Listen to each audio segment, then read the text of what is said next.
Hello and welcome into another basketball podcast. I'm your host, Justin Coben, and I'm joined as always by my co-host, Marco Amendola. Today we're going to be doing a little free agent recap for you all. So with that being said, let's welcome in Marco. Marco, how are you doing today? I'm doing great today. How are you? I'm doing well. I'm doing well. Okay, so we're going to start here. Um, no better team to start with than your reigning champion, Boston Celtics. So the Boston Celtics, they brought back Luke Cornett on a 1 year, $2 million deal. They brought back Nehemias Queta on a 3 year, $7.1 million deal. Xavier Tillman on a 2 year, $4.7 million deal. They extended Tatum for 5 years, and they brought back Derek White on a 4 year extension as well. Marco, what do you think about the signings? Yeah, well, I think as a fan of the Celtics, it's great to bring back all those deep bench guys. It shows the culture they've built. It shows that they want to be on the Celtics. We know that Porzingis is going to miss a chunk of the regular season, and Al is getting older. This could be the last season of Al, so Yep. it's good to lock up Cornette, Queta, and Tillman. I would say in particular Queta and Tillman for so cheap, and I think they know that they could be getting some real minutes, um, not only next year but in the future. Beyond that, if Al retires, and Porzingis has proven that, yeah, we can't really trust him to stay healthy for a full year. So I like the depth signings. They brought back everyone except Svi and Brissett. They just re-signed Davison to a two-way contract. So it's good for the culture, and yeah, obviously it's great to lock up Tatum and White in addition to Jalen and Drew and Porzingis. So I mean, great job by the Celtics, and they're still the benchmark for me in the East. Definitely. We have our core five locked up long term now, which is really, really, really nice to see. I think, as you said, getting those like big depth pieces back is going to be huge in the early going with Porzingis missing time.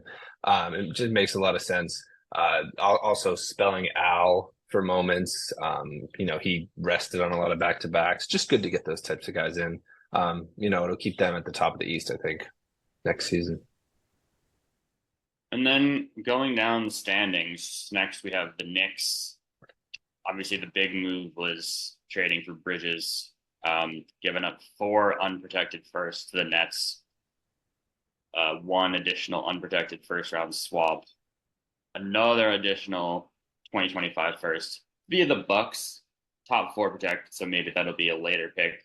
Yep. But obviously, the Knicks kind of going all in on Bridges and then losing Hartenstein in free agency to the Thunder. Um, do you think the Knicks are closer to the Celtics now? Are they fully formed? Is their depth as strong as people think it is? Yes, in short, I think they're the second or the third best team in the East now. I think that's pretty clear. It depends on if you want to give them the nod over Philly or not.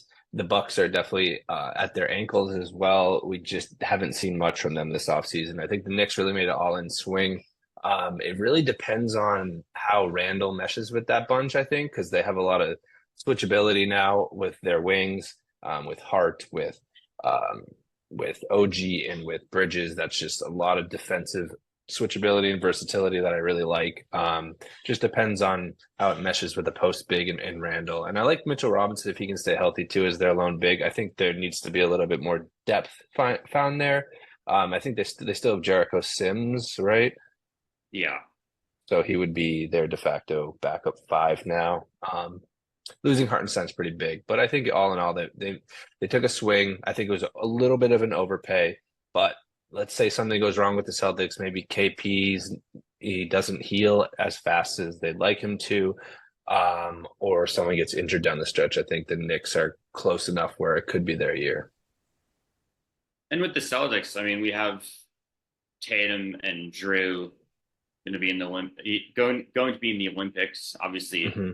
team players from a lot of teams are going to be in the Olympics. But the Celtics, I mean, yeah, they had a long playoff run. Like maybe they're not fully back next year. So yeah, the Knicks are right there. Yeah, they're close. Okay. Next, we're just going down the standings in the East right now. We got the Milwaukee Bucks, who I just mentioned didn't do a whole lot. They brought in DeLon Wright on a 1 year, $3.3 million deal. They brought in Torian Prince on a 1 year, $2.1 million deal. And their big loss was Malik Beasley to the Pistons. Yeah, they've been kind of getting roasted on social media for not making as many moves as the other top teams in the East. And that's probably fair. I mean, Wright's a nice kind of backup point guard, does a lot. Torian Prince, yeah, Darvin Ham gets his guy. Um, yeah, the stories are yeah, Lillard's getting older, Middleton's getting older, Brooke Lopez is getting older. Um, is this core as good as like the Knicks, the Celtics, the Sixers?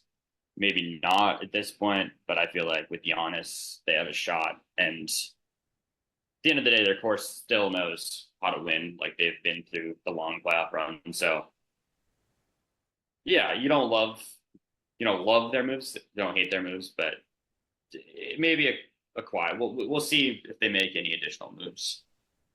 Yeah, I agree. I think it's a little bit up in the air at this point. I do like DeLon Wright a lot. They needed a backup guard who can defend. I think that's like the exact thing that they needed behind Lillard. It's like throw someone in there to kind of stop some of these premier guards in the league in the East, and like Maxey and the Celtics guards, teams like that. It's good to have DeLon Wright in there. And then Torian Prince, a really good 3-point shooter. He shot, Hmm. I just had the number. He shot 39.6% from three last year. It makes sense to bring him in. I mean, they've consistently lost their shooters and gone and got another guy, whether it was from Grayson Allen to Malik Beasley. They still have Connaughton there. They still now they have Torian Prince and DeLon Wright's also a little bit above average as 3-point shooter. So just consistently getting shooting in there, it makes sense. It's very small moves, but I definitely like those two signings for the minimum. And then, Yeah. uh, you know, hopefully they do a little bit more and fill out that roster. And it really just comes down to how Giannis and Dame mesh at the end of the day. Up next, we have the Cavs. They were the 4 seed in the East. Their only move was extending Donovan Mitchell, 3 years, 150 million. Uh, Made it to the second round against the Celtics last year. Had some injuries at the wrong time. Looked pretty solid in the playoffs, considering everything that went on. Do you think they've done enough? I know you're kind of high on the Cavs, so maybe you think they're complete right now and they didn't need to do anything else. And I think the Um, big thing is they haven't traded anyone. We heard maybe Garland would be gone, maybe Jared Allen, and they seem to be committed to this core four. yeah, it's weird. They have two small guards and two huge bigs. It's a little redundant, but they have a lot of talent there. I've been saying it for a long time. They didn't have a long time of being healthy, all five of them together there, with Strus and with, Garland, Mitchell, Mobley, Allen. I do like Mobley as a five, probably. I think that's probably the best place he's going to end up being in his career. So I think they might be a move away, whether it is moving Jared Allen or moving Darius Garland. They're definitely kind of like in that fourth, fifth, sixth kind of space in the East right now. I think with injuries, they can make a push at it too. But yeah, they're definitely not. I think they'd be in my third tier in the East as of right now. What about you? Third team, Third I don't know if tier. I would. Third tier, yeah, yeah, yeah. I Mm-hmm. agree. Yeah, just looking at the other moves teams have made, Mm-hmm.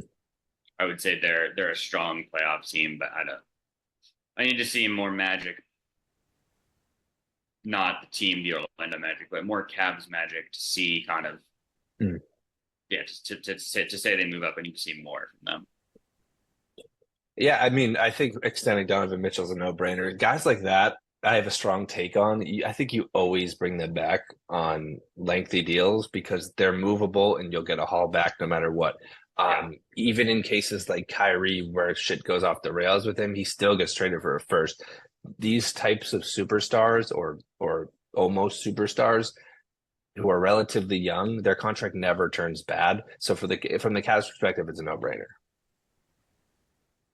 and then speaking about bringing up the Magic, we have the Magic next. They made Oh a yeah, pretty big move for them.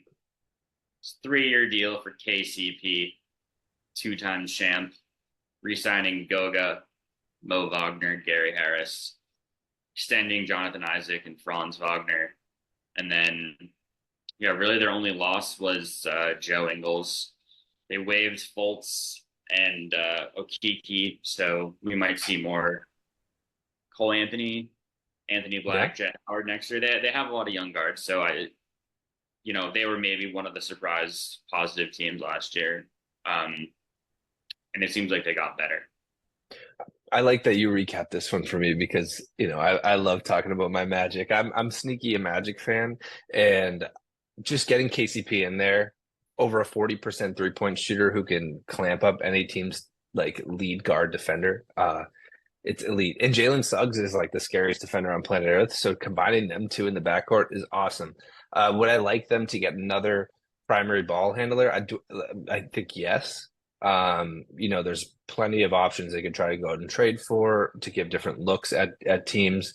Maybe they want Jalen Suggs to be the primary distributor and ball handler. Maybe they're looking toward Banchero and Franz to handle most of the playmaking duty. I'm not sure, so we'll have to see what path they go there. But it's an immaculate fit. KCP fits in any system. I love the signing. I think they're above the Cavs now pretty clearly, and maybe that fourth team next to the Bucks in the East. Yeah, yeah, and it seemed like as they got more airtime and they got tested, we know they needed a better primary ball handler, a 3-and-D guy, maybe address the big man issues a little. And they did part of that, and we'll see how they continue to grow. I think Isaac got a lot of money for what he's shown and for how healthy he's been over the years, but obviously they like him and they like how he fits in their system. So it seems like they have a direction, and similar to the Celtics, it's cool that they've signed, like they've committed to the same guys for multiple years. Yeah, Guys and I like like Mo and mhm. Koga.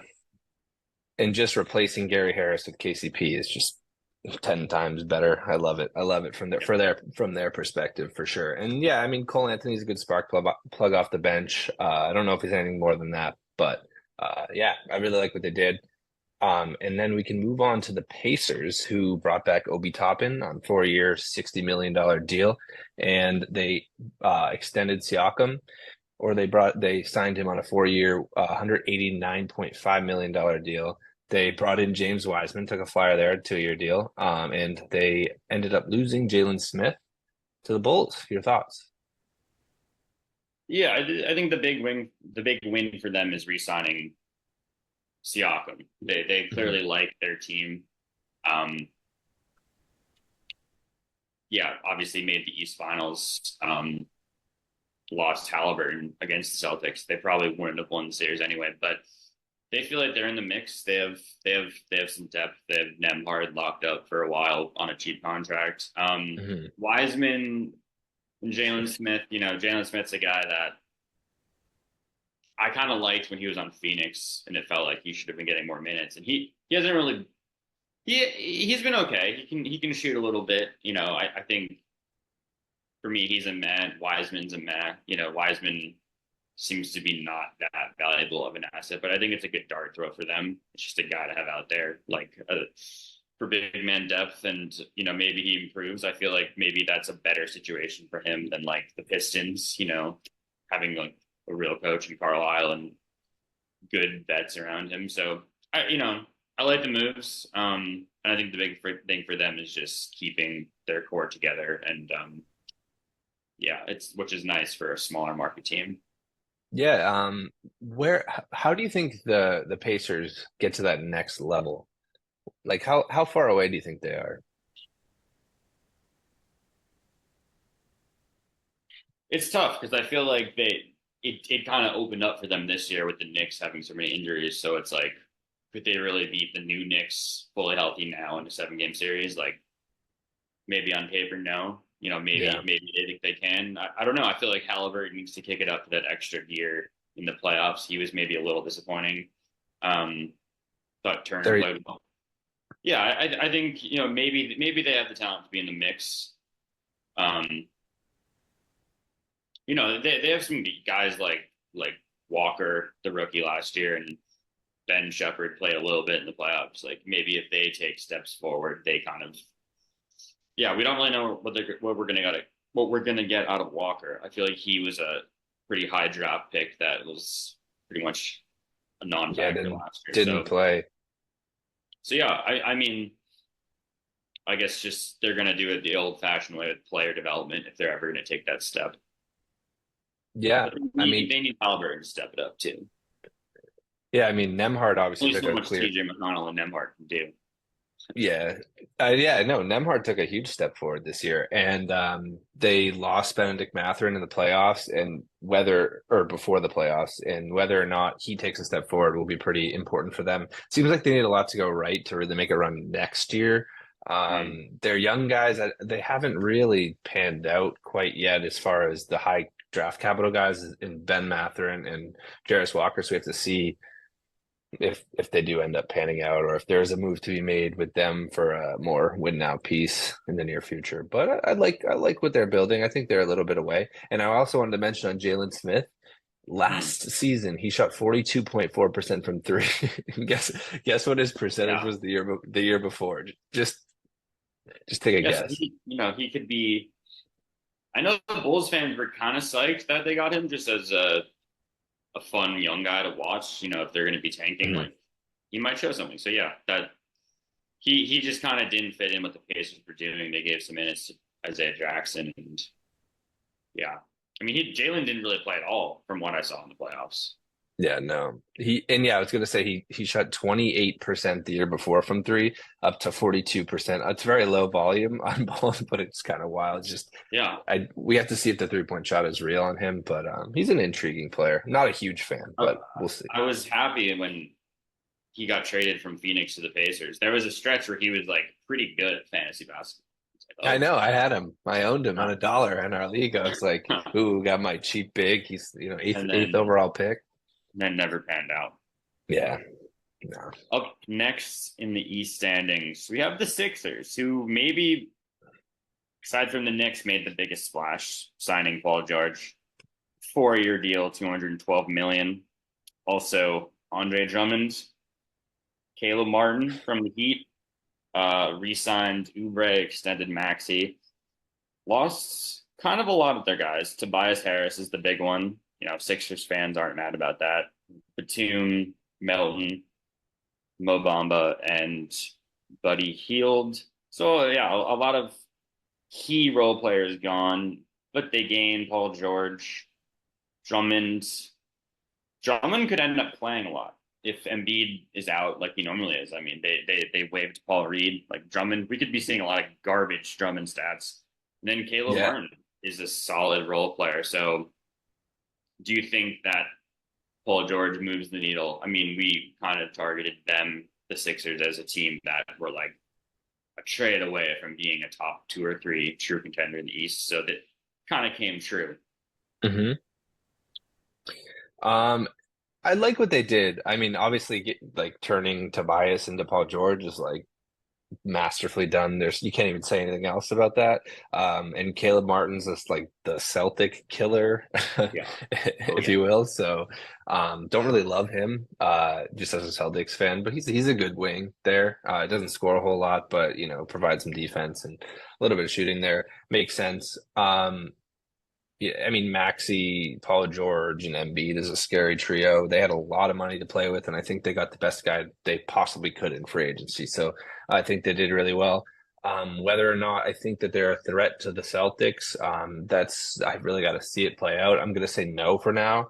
Yeah. Um, I just need to see it all mesh together, and I don't think they're that complete yet. They have a lot more signings to make. Losing Melton, Tobias isn't nothing. Like he played a key role for them. I mean, he sucked in the playoffs, and everyone can talk as bad as they want about him, but he did play a big role. And I mean, I didn't love Buddy for them either. He had a really poor showing when he was with the Sixers, but I like him as a player, so it's very weird. So we'll see. I mean, I like Buddy for the now getting Buddy for the Warriors. I think there's a lot of Definitely. upside shooting wise next to Steph. I don't know why Buddy struggled so much with the Sixers. It's very interesting. And then we can kind of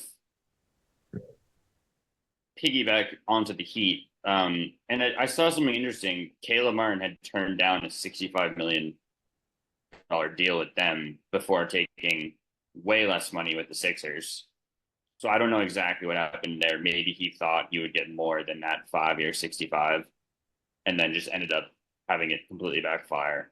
But it seems like they wanted him back, but they ended up losing Martin.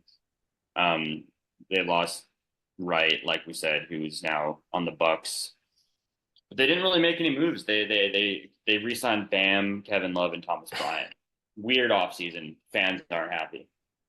Yeah, they're on blow up watch. I think at this point they're pretty damn close. They're either one move away. They're either like gonna go all in on some sort of superstar that we don't even know. Maybe it's Zach LaVine. I don't know, just pulling a name out of a hat. Or they could go in the completely opposite direction and just give up. I think with how old Pat Riley is, he just wants to see this team continue to compete. And I think a lot of owners are like that and they don't want to just throw in the towel. Hmm. But you know, I think Spoelstra is the best coach in the league, and he'll make a lot out of nothing. So I think they'll be in the playoff mix for sure.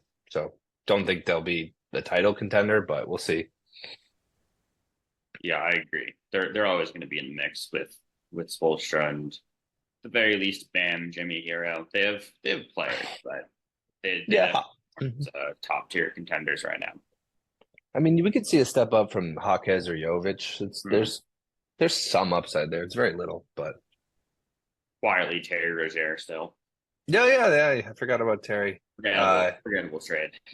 yeah, like defensive rating wise, he's like one of the worst in the league. So I don't love him. But yes, we could move on if you're ready. Let's do the Yeah, Bulls. Brought back Patrick Williams. They signed Jalen Smith, as we just mentioned. They lost Andre Drummond. They made a trade. They traded Alex Caruso for Josh Giddey straight up.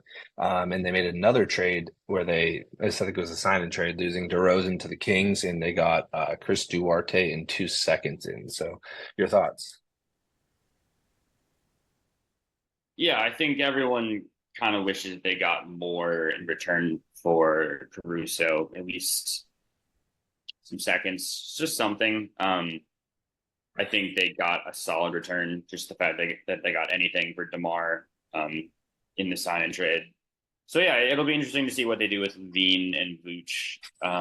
With Levine's just massive 3 years left on his contract. Vooch Yeah. took a big step backwards. So I think they're, you give them credit for kind of going in the right direction, but we got to see what they do from here.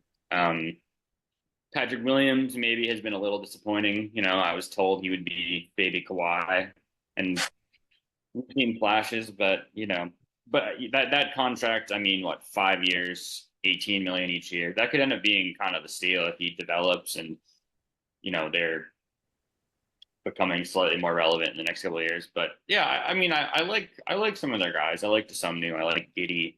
You know, Jalen Smith.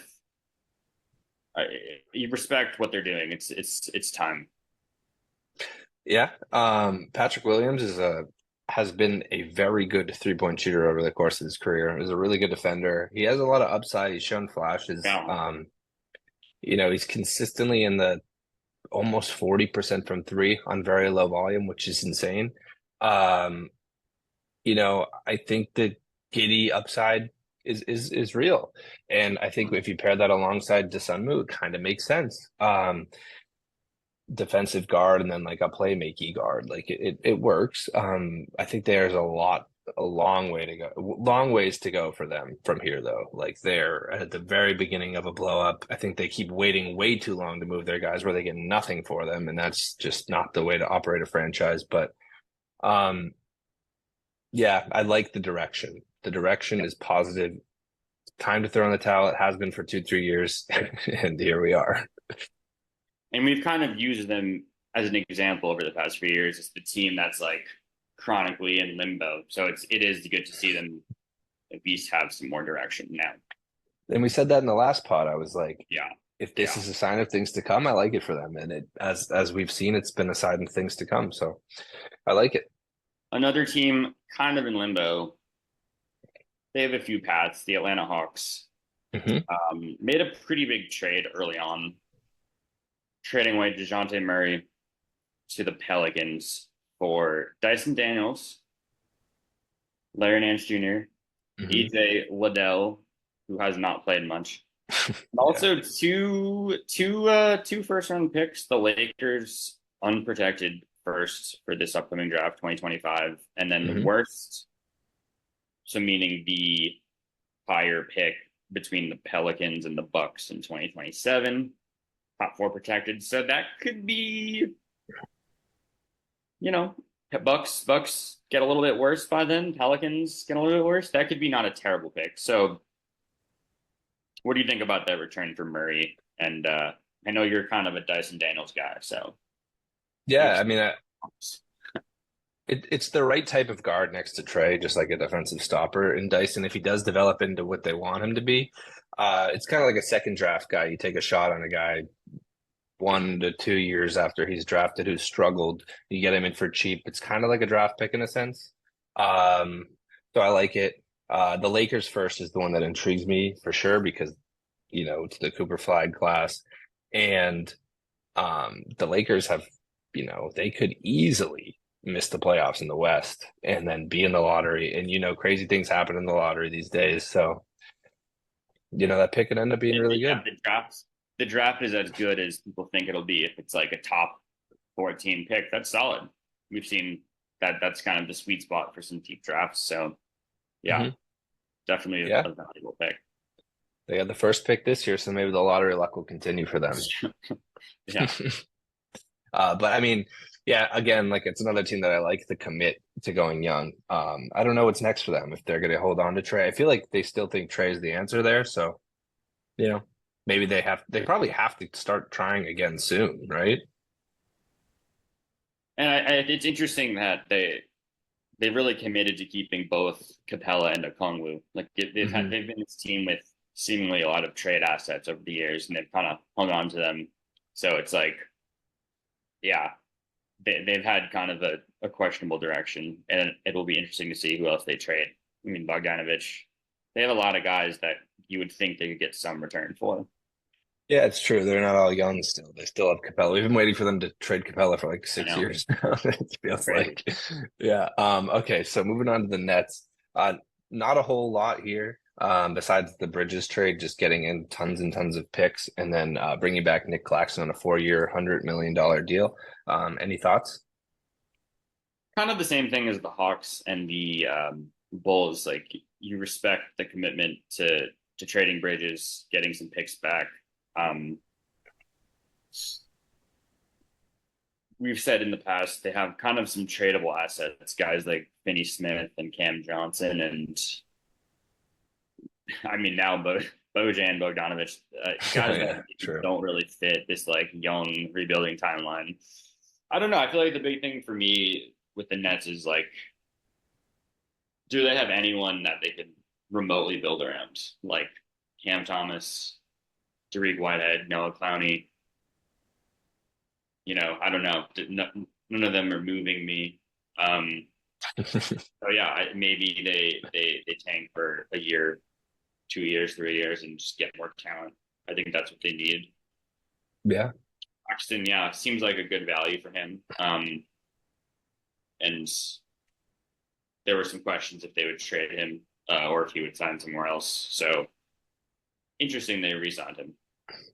Yeah. I like the amount of teams who've committed in the East. I feel like it's Hmm. like a lot. I feel like it's kind of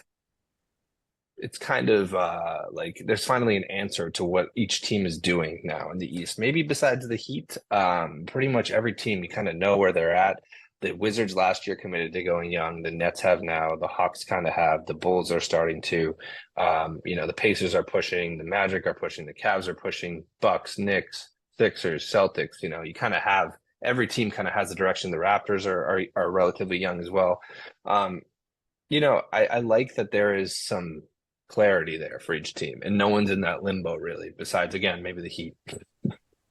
It's Yeah, interesting. it is interesting. It's fun to watch as a fan.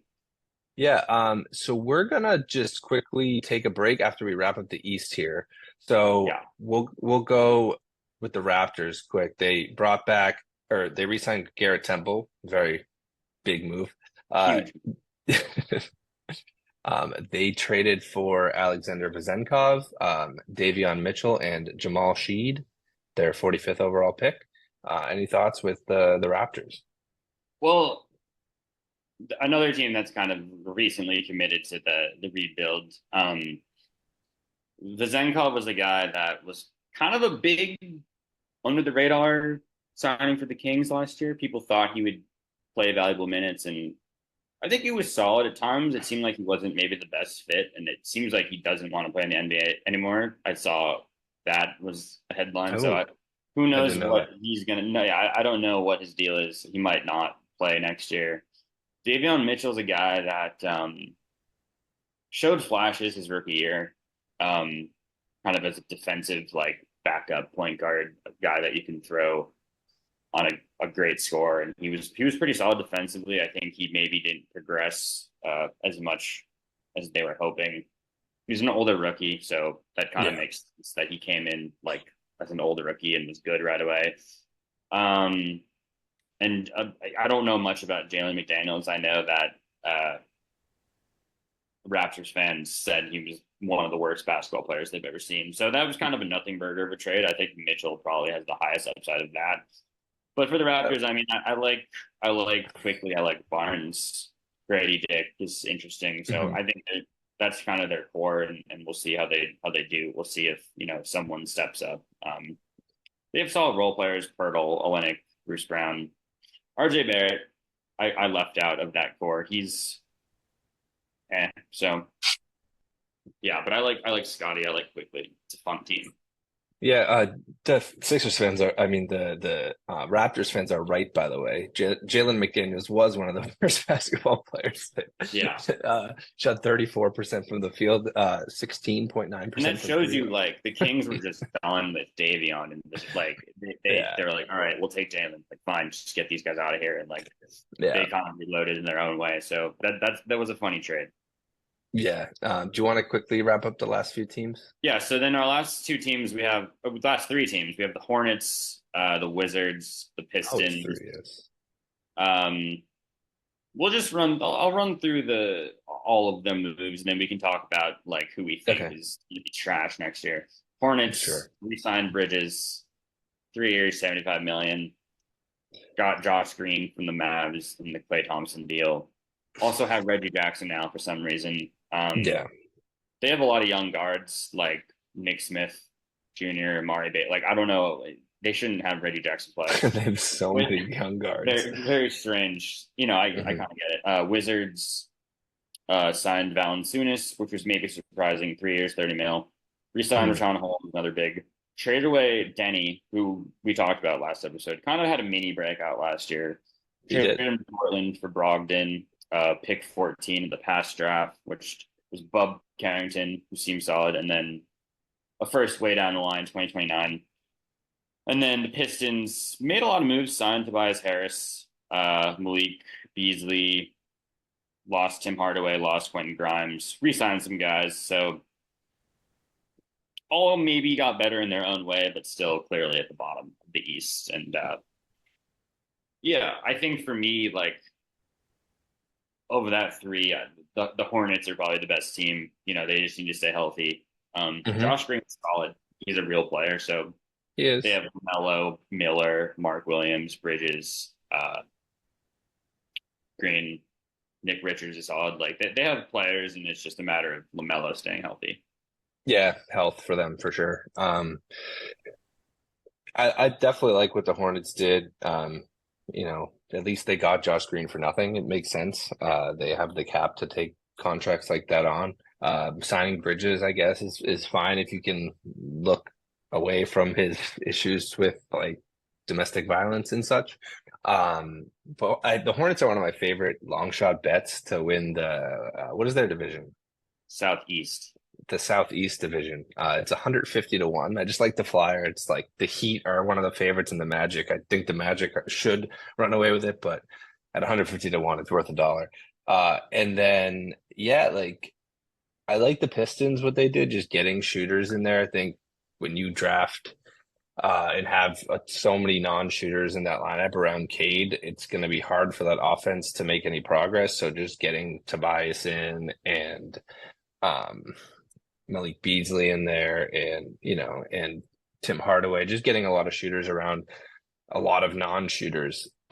It really adds a different element to their offense, and we can kind of it's good to get young guards some experience playing with vets and high-level shooters. So And for them too, just getting an adult in the building as they got Bickerstaff as a coach, and it seems like mhm. he at the very least should kind of clean things up and have cleaner rotations. Less Killian Hayes, less strange lineups. So yeah, they're a team I'd like to see do better. So we can now transition to the West. So Marco, first and foremost, I have a little surprise for you. I'm wearing a jersey, as you can see, a Thunder jersey. Can you guess who this player is? Unfortunately, I can. I think it's Patrick Patterson. How the hell did you know that? That's the question. I mean, that 54 stands out. That's a beautiful jersey. Thank you. Do you know why I have it? OT Adidas. Um, no, did he go to Kentucky? I honestly don't. No, No, Memphis somewhere. No, I don't know why he has I it. don't know. I have it because I placed a parlay when I was younger, and I said, if this last leg of my parlay hits, I'm going to buy the jersey of whichever player had the highest plus minus in the game, Good and it was idea. Patrick Patterson. He did play at So it's Kentucky, and like, he played 2 years OKC. Played every mhm. game. I mean, 3.9 points per game. That's solid. I don't know how the hell you knew that. It's literally insane. Um, he's like your prototypical like stretch four. He would be a wonderful player in He today's would be a NBA. $40 million a year guy in the modern NBA. It's a shame. Born in the wrong era. I know. Okay, let's start. Let's go through the Thunder now. Good, good trivia question, huh? That was a great trivia question. I hate that Okay, so I kind of hate that you knew it too. I thought I was going to stump you. Okay, so the Thunder, they brought in Isaiah Hartenstein on a 3-year, $87 million deal. They re-signed Aaron Wiggins on a 5-year, $47 million deal, and they re-signed Isaiah Joe, about the same amount of money on 4 years. And they made a trade. They traded Josh Giddey for Alex Caruso, as we said before. Your thoughts? You respect that they're paying their guys. They're Yeah, locking with Aaron Joe Wiggins. and Wiggins, and you know, maybe seems like a lot in the service right now, but in a few years, those are probably going to be steals of contracts just for what people are going to be going for. So, like the extensions, obviously, Isaiah is a great fit. Maybe, maybe I don't want to say an overpay, but they gave more than other teams were willing to offer. Um, and Caruso is a great fit as well. So they had one of the better off seasons, and got to respect they're one seed. They improved. They're taking it seriously, and they're using their money, and Yep. they pretty much haven't given up any of their picks. So they're still locked and loaded for the future. Yeah, sneaky Isaiah Joe is a 41.6% three-point shooter on pretty high volume, 4.5 attempts per game. Like he They is know what they're doing. lights He's the guy out. that comes in and just only shoots threes. Like he's yeah. They I know what mean, they're there's doing. something to be said about there's something to be said about those like not as high volume guys with the higher percentages. Like maybe if his he played 30 something minutes a game, his volume is super high, his 3-point percentage would be down, but he's a sniper. And yeah, I just really loved what they've done as well. Bringing in Hartenstein makes so much sense as like a backup big. I don't think he's going to start. And yeah, getting Caruso in there for Giddy was just an absolute no-brainer. We talked about it in the last pod, but the Thunder are my favorite team in the West as of right now, as they should be. Then we look at the Nuggets, Yes, who sir. many would say they have been a loser of the offseason, losing KCP, a big piece of their defensive identity, big piece of their shooting. Also losing Reggie Jackson. And they signed Darius Saric, 2 years, 10.5 mil. Uh, do you think they're going to take a big not a big step back, but do you think they're going to take a step back and not be that top tier of contender in the West, or do you have faith in Jokic and Murray? And I think a big thing for them is if their young guys like Peyton Watson develop and fill in those roles.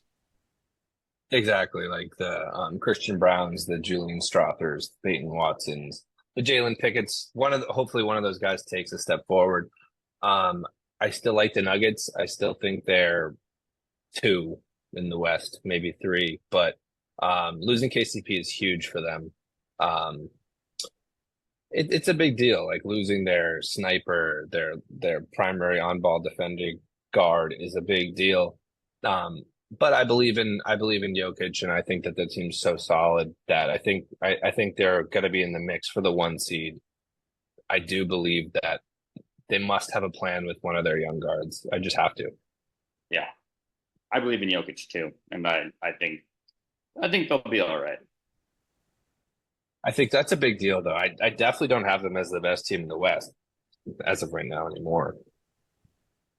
I know for me, Um, like as a Celtics fan, they were kind of a matchup I was wary of throughout the playoffs. So to go from that to now seeing them a little bit weaker maybe feels good.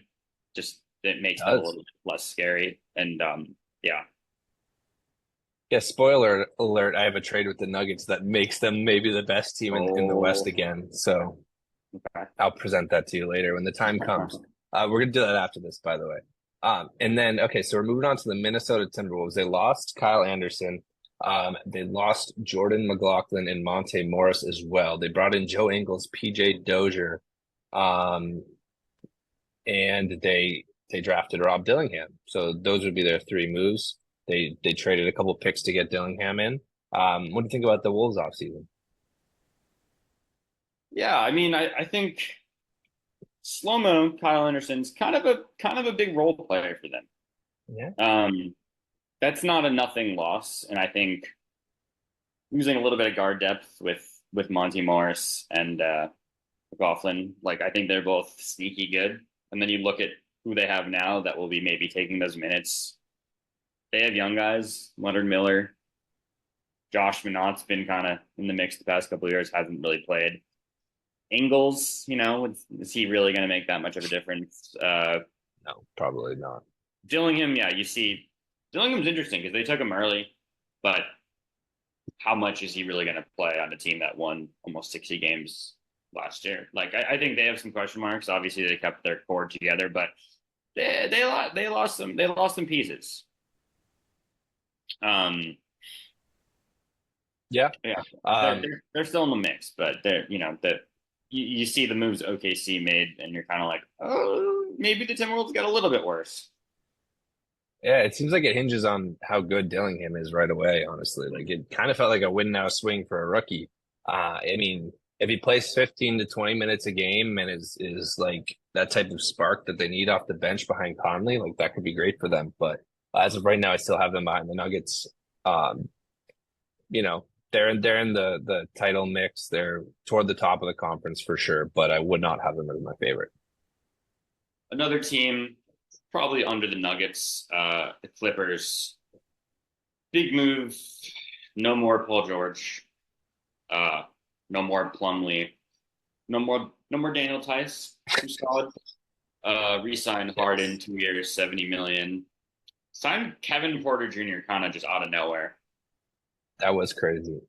Derrick Jones Jr. maybe a surprise, snatching from the Mavs. Batum, Chris Dunn, who I actually like a lot, and then Mo Bamba. But yeah, the big news: losing Paul George.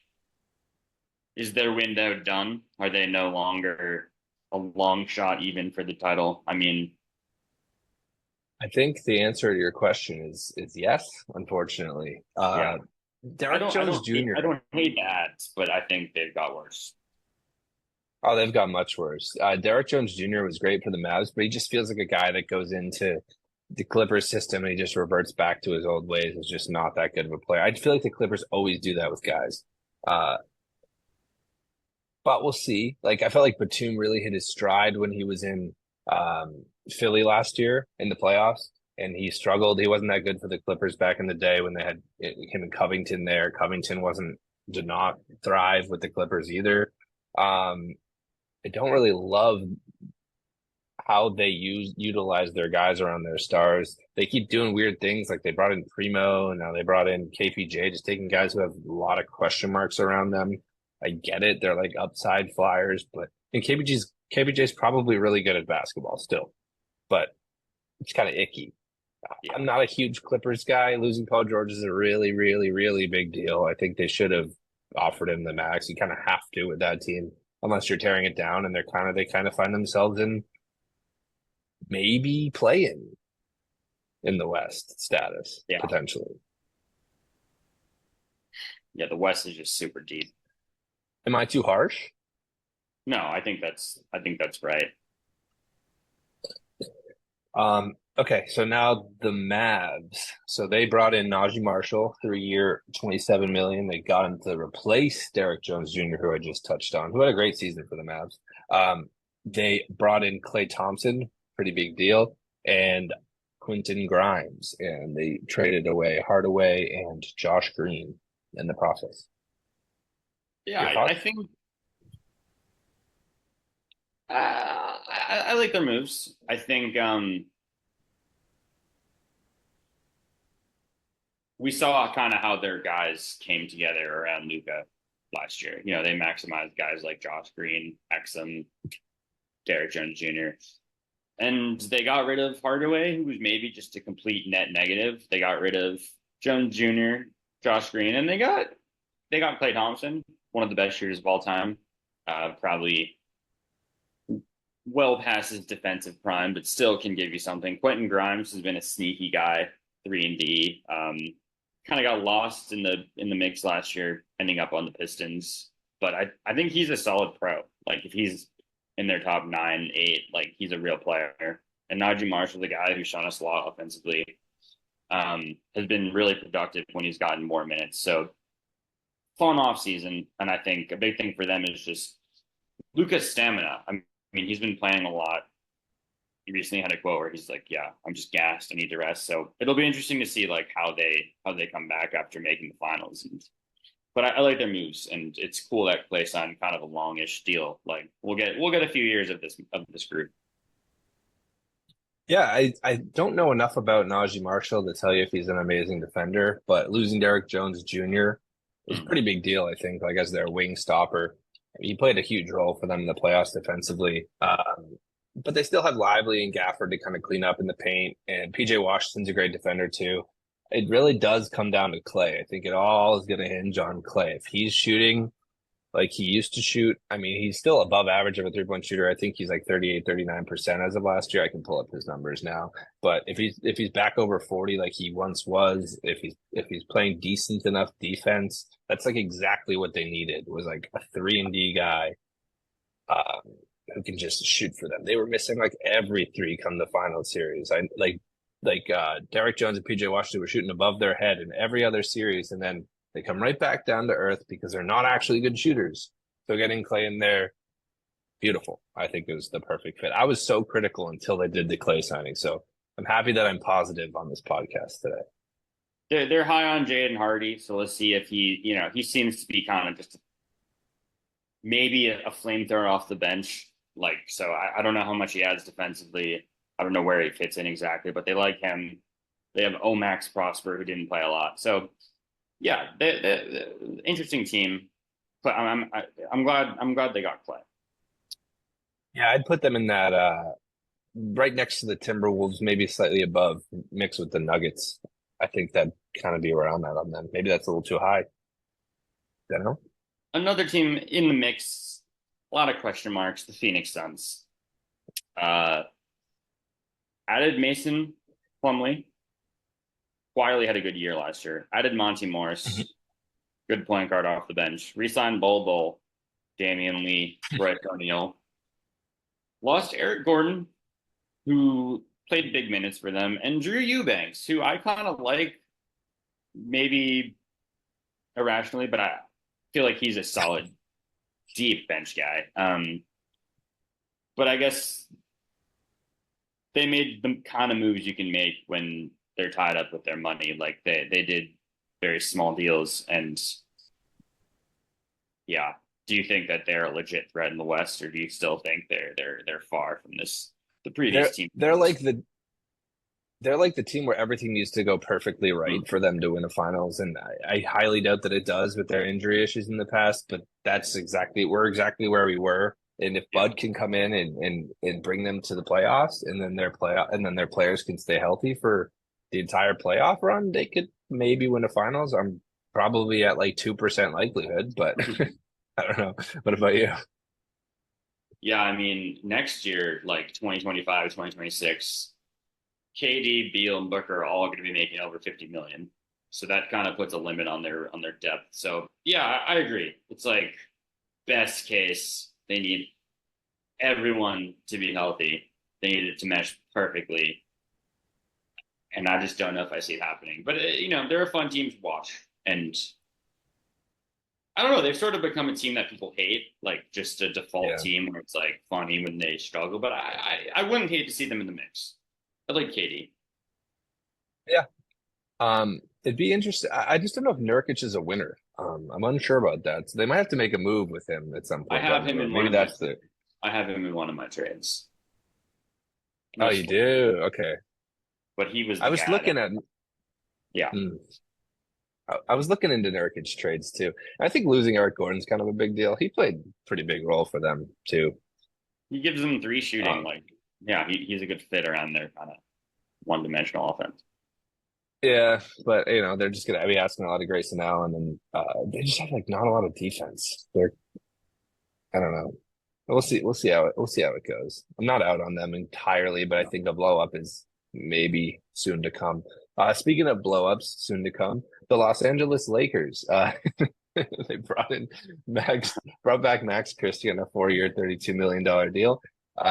They re-signed LeBron on a 2-year, $104 million deal. I guess I have to say they drafted Bronny and Connect, and they lost Torian Prince. Any thoughts there? Yeah, Christie's been a guy they've been high on. Haven't seen a lot, so you know it seems like a lot of money now, but it could work out for them. Um, I feel like they kind of did that with Horton Tucker a while ago. Like they have these guys that maybe have flashes, and maybe they try to use them as trade bait. So maybe that's what they're doing. Like I don't see a direct path for Max Christie to get minutes immediately. Other than that, I mean, yeah, kind of a disappointing offseason for them. I mean, they're stuck with Rui, Mhm. stuck with D'Lo. Not much to say. I feel like they're like a maybe 6 seed ceiling team right now. Like I could see them Yeah. maybe winning around in the playoffs. LeBron and AD have been spectacular, but after that, I mean, what is this team really? Yeah, I think D'Lo and Christie will be like the perfect trade package, like salary wise, at some point for them to take a shot at a star. I feel like that's why they brought Christie back on that amount of money. I think you pay guys a little extra so that they can salary match with teams. If you can bring back your own guys on those types of contracts, I think that's why they do it. D'Lo had an outstanding season from three. He's like a sniper, man. I do think that he could be really valuable somewhere. I don't know if the Lakers is the perfect fit, but if they do blow it up, I think he could help a winning team if he can defend a little bit better too. People seem high on Connect. Um, Yeah. he's kind of an older rookie, but maybe he's a guy that can come in and but I feel like the Lakers always say that about the rookies. Like it's too early to say anything, but maybe he makes an impact. Yeah, maybe Uh, off the bench. Another team, I know you're gonna like talking about them, the Pelicans. Mm. Got Dejounte. We know the trade with the Hawks gave a couple picks, Dyson Daniels, etc. Signed Daniel Tice recently, um, who right now might be their starting center. They don't really have anyone else because they traded Valanciunas. They traded Najee Marshall. Do you think they have the right idea, kind of making a splash for Dejounte and losing Jonas? Are they too weak now with their bigs? Yeah, I think they are. I think the trade was good for them though. Like it wasn't like a haul to pay. That's kind of why they had those young guys. I don't think they were ever going to really get enough minutes that it made sense to play him. So you might as well just make a move like that, a couple picks. That's why they got all those picks in the past and the Lakers deals and such, is to make moves like that. So I like DeJounte as a player. He's could try a little harder on defense. He has all the tools to be an elite defender. He was in his heyday, so maybe he'll be better for them.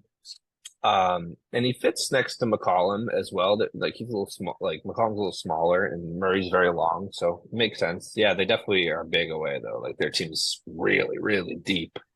And if it's moving Ingram to get a big, I don't know how that would work. I ran through a billion mocks, and I did not know how to trade Ingram for a big. It never lined up where like they can get a stretch big back and trade Ingram. So, um, I feel like that's where they're at. Yeah, I agree. And that I might have an Ingram for a big trade in my trades too. So we'll talk about that. We'll talk it through. I probably tried the same thing as you did. It failed, so we'll see. I know Probably there's like only yours. bets.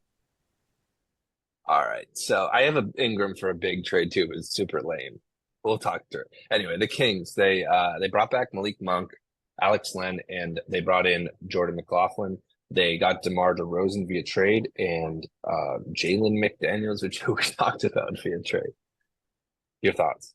Yeah, I love the moves. I think Monk was a guy that people were saying maybe he'd sign elsewhere.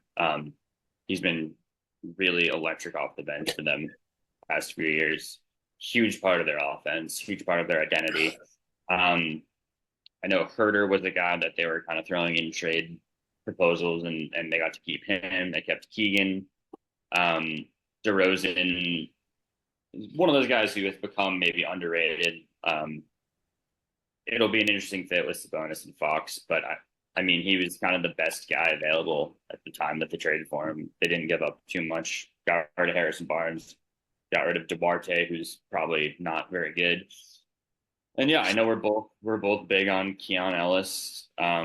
So whether or not like he starts at the two, or comes off the bench with Monk, I think he's going to be very impactful. Trey Lyles, I like this team. Me too. I was pretty low on it at first, actually. Like, I think I thought at first 3-point shooting wise, it just wasn't going to work with DeMar and Sabonis.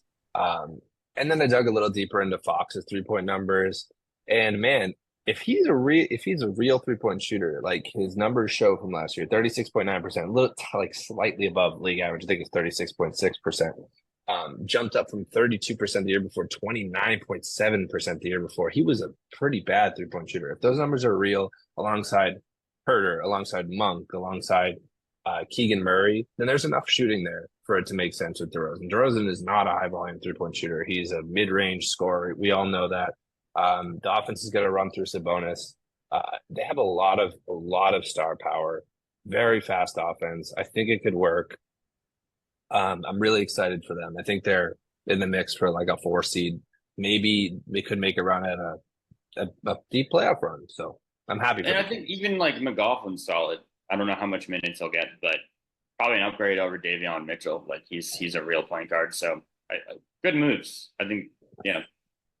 Yeah, I guess bringing back Monk was great too. yeah, huge for them. I guess they don't have Yeah, great like big depth. Like after Sabonis, I mean, does Alex Len get big center minutes like Trey Lyles? So I don't know. Maybe they make a move for like Paul Reed, who's available. Like, feel like maybe they could use another big just to throw out there. But I like their team. 100%. That's a good shout too. I think that is a direction they might go. Paul Reed. Paul Reed's sneaky a fit on a lot of teams. I was kind of going through like potential big men for some teams. He just always came up because he's probably the best guy available right now. Yeah, he's too good to be waived and not play. So he'll sign somewhere and get 15 minutes a game, I'm sure. Another team Yeah. is in me.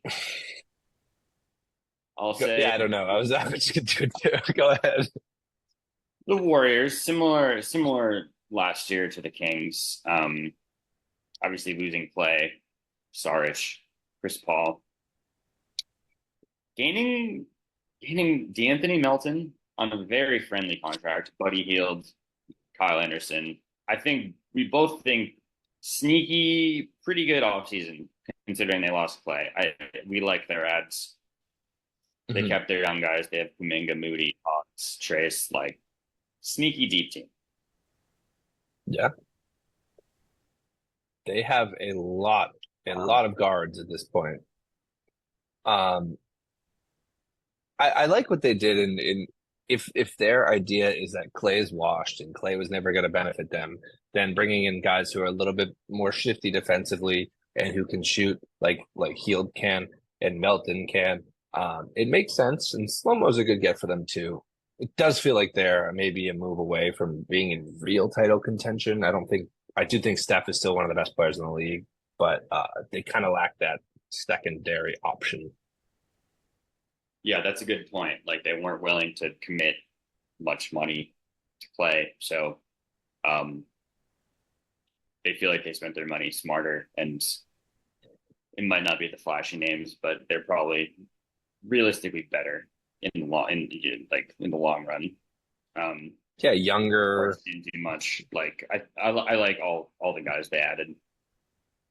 Yeah, me too. I mean, if they can make a splash for Markkinen or something, then I could see them being pushing for a 5-4 seed in the West. I still don't think they're a favorite, but No, if Markkinen is shooting lights out next to Steph and Heald, that's pretty scary offense, man. Kuminga, I don't know if he'll get traded in that, but yeah. Okay, so might have the a trade from, Rockets. so we'll get to that too. You keep bringing up my Ooh, fun, trades. fun. That means we're kind of in sync. I don't think my trades are the same, but yeah, I think we're thinking along the same lines. Okay, so the Rockets did pretty much nothing. They resigned Aaron Holiday and AJ Griffin from the Hawks. Any thoughts there? I could do the Jazz too. They brought in Eubanks and lost Chris Dunn. Do you want to just talk through those two? I think with the Rockets, they're just getting to that point where they're gonna have to decide which of their young guys they want to pay and what who they want to commit to. Like Jalen Green after this year, Sengun after this year, eventually like Jabari Smith, Thompson, Tari. Like they have so many guys that they just have to kind of go through and see who's really part of their core.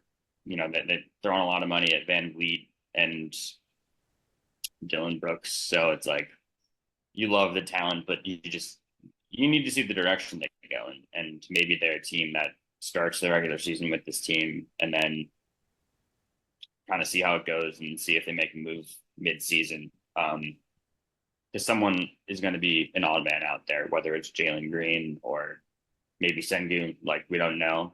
I think with the Jazz, they're kind of doing their own thing. Like we've heard, maybe Laurie's going to be traded for a while now, and nothing really has any traction.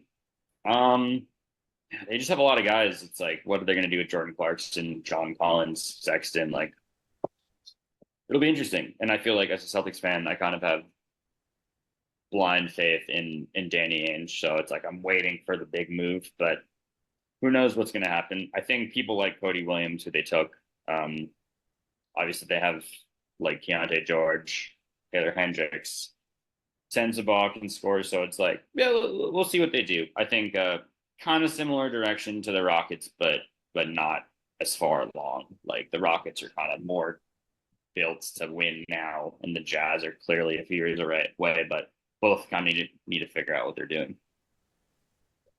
Yeah, I think interesting thing about the Rockets is they did acquire those Suns picks from the Nets, so it does seem like that they're gonna try and maybe make a move for Kevin Durant or Devin Booker. Spoiler alert to one of my mock trades I have for you coming.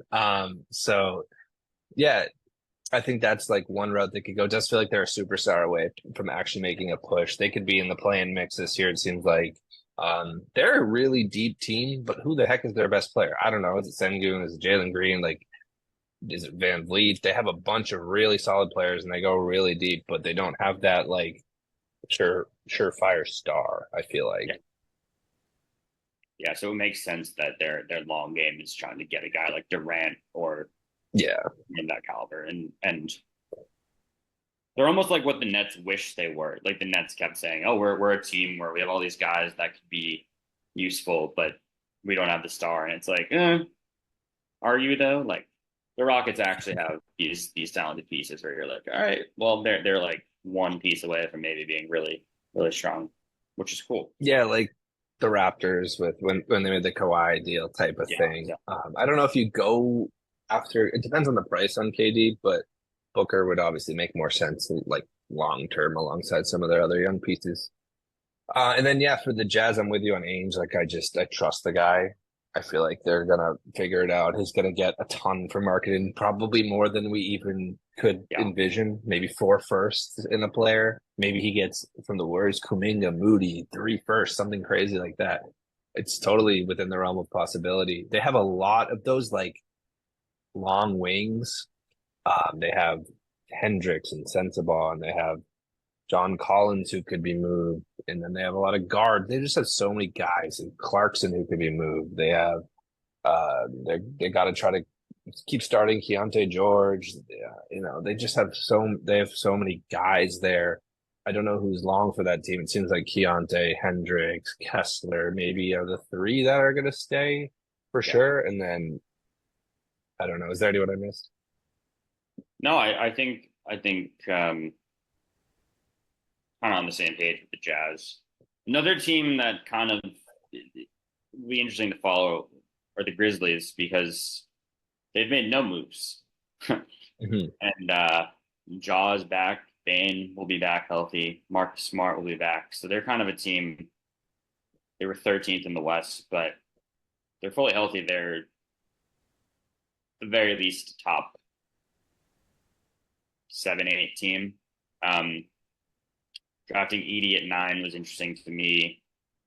They're a team that's kind of been like the Rockets. Like they've been slowly accumulating talent and having guys that if they randomly start, they'll show flashes, and you're like, wow, the Grizzlies have like 12 good players, and it's like, yeah, you see Vince Williams, you see Gigi Jackson. Like, I think that team will kind of come down to how deep they actually are, and like how they complement their stars, and yeah, they're a fun team. I mean, Jaw, Bane, Smart, Jaren Jackson, like that's a great four. And I want to see Smart do well as a Celtics fan.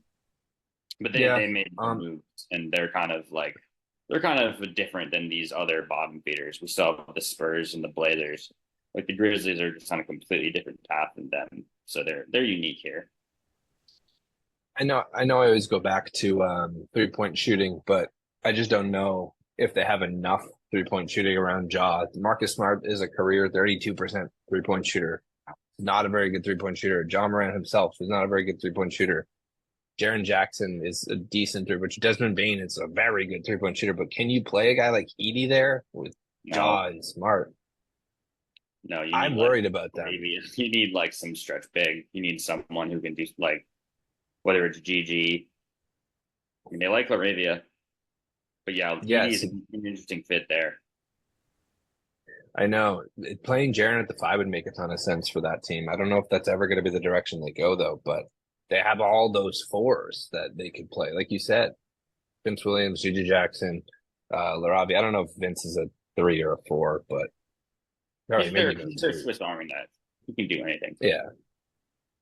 I mean, Zaire Yeah. Williams So, out like that, and then they have Brandon Clark, who's solid, but yeah, he's not really much of a shooter. yeah, they're a weird team. I'm not sure how I feel about them yet. If I was putting money on it now, I'd probably have them in the play-in.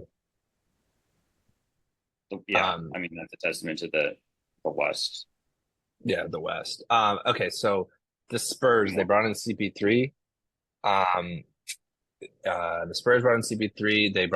They got Harrison Barnes, and they lost Devonte Graham. Any thoughts on the Spurs? Yeah, interesting fit with CP3 because he's been sort of a ring chaser, and maybe he's just reached the step of acceptance, and he just wants to play with Wimby. Maybe he wants to be a coach, and this is the best situation he could be in, playing with Pop and Wemby, and just he's gonna have a lot of young guys he can mentor. Same thing with Barnes. Like he's played a lot of meaningful basketball and maybe past his prime, not that much of a contributor on a playoff team, but a great guy to have. Um, yeah, I think they're doing the right thing. Reasonable moves, and Wemby is just going to make them good. So I think even though they haven't made that much of a splash, I think they'll be a better team solely from him. But also, yeah, you got Vassell, uh, Stephon Castle, nice little draft pick. Sochan, Branham, they have a fun team. Yeah, it's one of those things with CP3 where do you remember that the year or two he was on the Thunder and they were like that Yeah, weird team? It feels like the same thing all over again where that like team is they could just young. be the 8 seed right away. Like, you wouldn't be I, shocked. I know it feels that way, but I don't think after that Chris Paul's going to build his value back up and go to like winning teams because he's so old now. But It would yeah, be I'm with you ironic on if all like that. this is where he wins a ring. Like if like he just stays with All the get ones. really good, like somehow like dominate. And I'm so interested to see how Wemby does with an actual facilitating point guard who can lob him the ball. It hasn't happened for him yet, so I'm really excited for that. And I think we're getting to the point where it makes sense to just throw like $5 on Wemby MVP every year from now on. Just keep that in mind. More Okay, fun. last team. Yes, last final team. We'll talk about the Trailblazers, and then we're going to take a quick break, do our mock trades, and a little trivia to end the pod.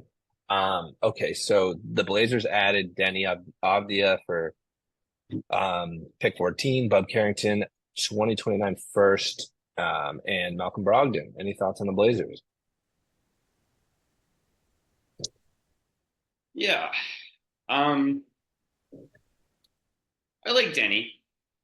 Seems like maybe a lot for him, but I like Denny. I like the move. They're going for it. They're getting a young guy who's cheap for the next couple of years. Um, Kind of a mess of a roster right now with Aiden, with Robert Williams. Now Klingon they drafted pretty early. They have Sharp, Amp, Scoot, of course, and then they have kind of these wings like guys like Jabari Walker, Kamara. Banton was pretty good for them. Like, is he going to play? So they're one of those teams with a lot of guys that may or may not contribute to winning basketball, and I think it's just a matter of finding out who they want, like long term. Um, Obviously, they kind of need Scoot. Like, I think if Scoot broke out and made a lot of steps forward, that would help. Like because they're a team that they clearly don't have a stud. They have good role players in Aiden and Jeremy Grant and Amp. But yeah, I don't like just not a bad roster, but I don't really know what they do. And yeah, I mean Jeremy Grant has a big fat contract too. Like they're kind of stuck with him. Aiden's expensive for the next 2 years. Like they're interesting construction. Yeah, I mean the core there is Scoot. Maybe it's Denny now. It's Sharp. And it's clinging. It seems like so. I mean, we'll see. Did I miss anyone on that core? Simon's not I guess it really. depends on how they view Amp long term. Like Yeah, if he's just not a defense, if he's just a scorer, then maybe they trade him for something. But yeah, I would say Sharp and yeah. Scoot probably more long term pieces. I think it's just all about their development of the guys, and they probably look for trades for Aiton and Jeremy Grant in time. But yeah, it really just comes down to how those guys develop for them. They're a good team to end it on. It's not a lot to talk about there. Yeah. So we're gonna be right back, and then we're gonna do a couple mock trades, and then little trivia and end up the pod. So. Now enjoy a word from our sponsors.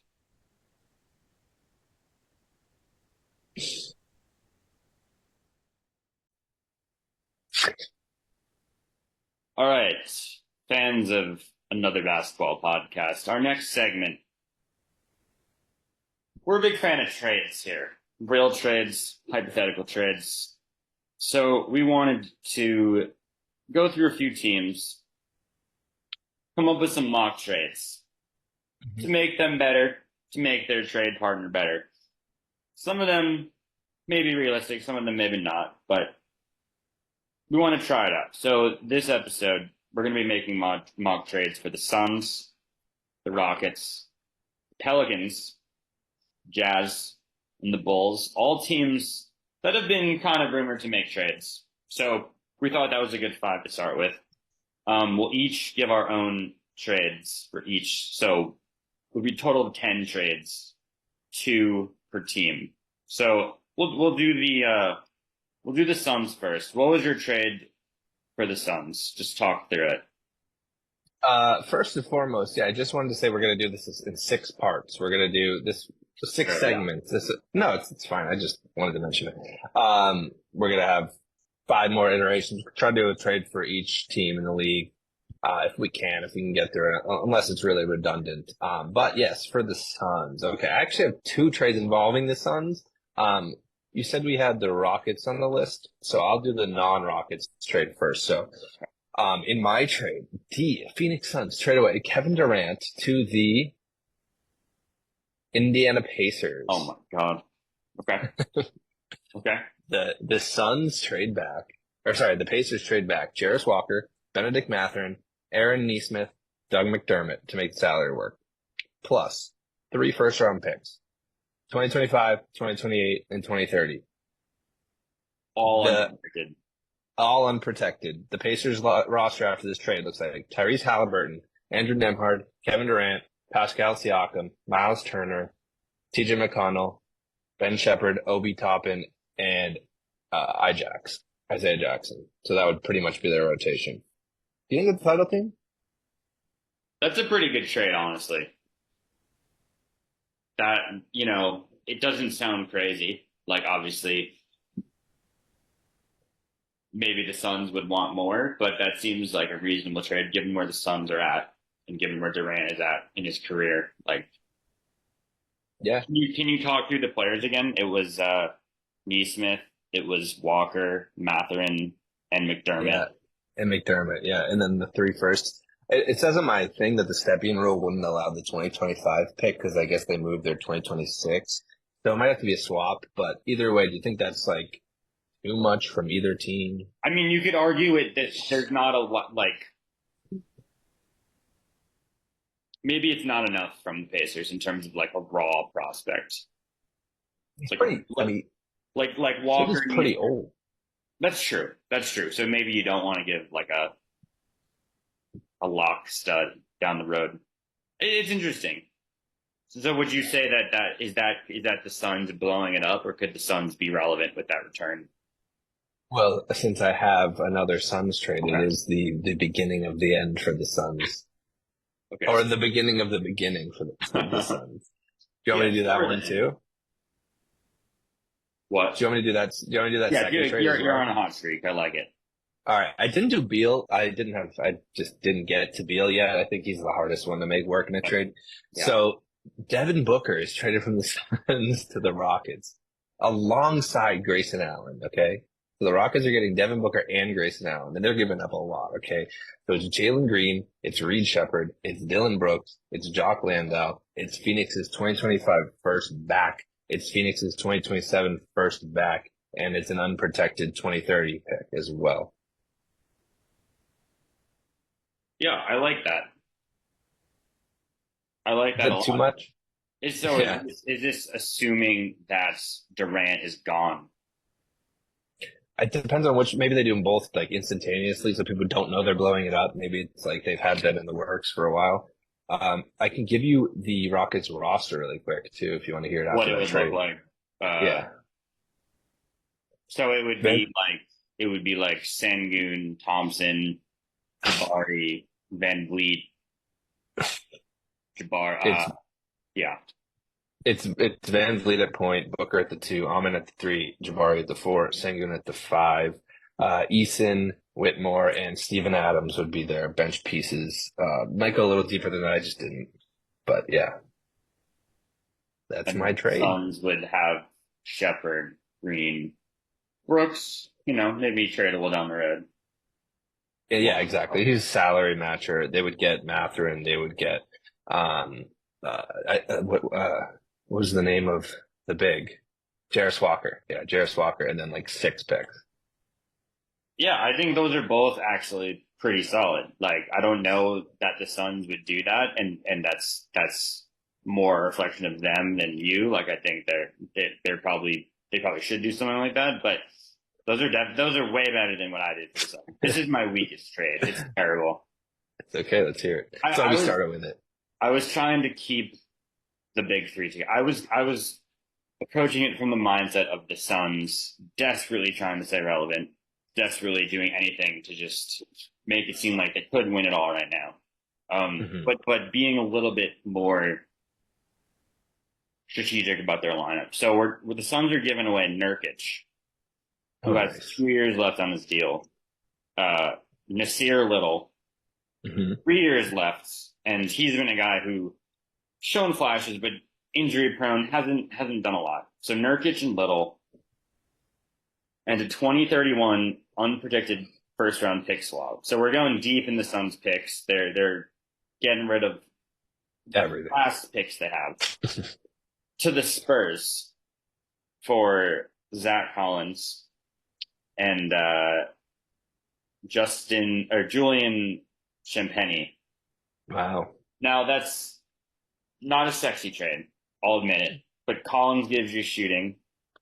Yep. Champagny sneakily gives you shooting defense, very cheap for the next 3 years. I think a good role player on that Suns team, like an eighth or ninth guy, just who can shoot the three, who can give you hustle, like throw him out there with the starters. I think a big step up from Nurkic and Little. Um, the Spurs would get Nurkic back, like a good vet. Who I agree with you, he's not necessarily a winner, but I think he's a good professional and like would be a good locker room guy.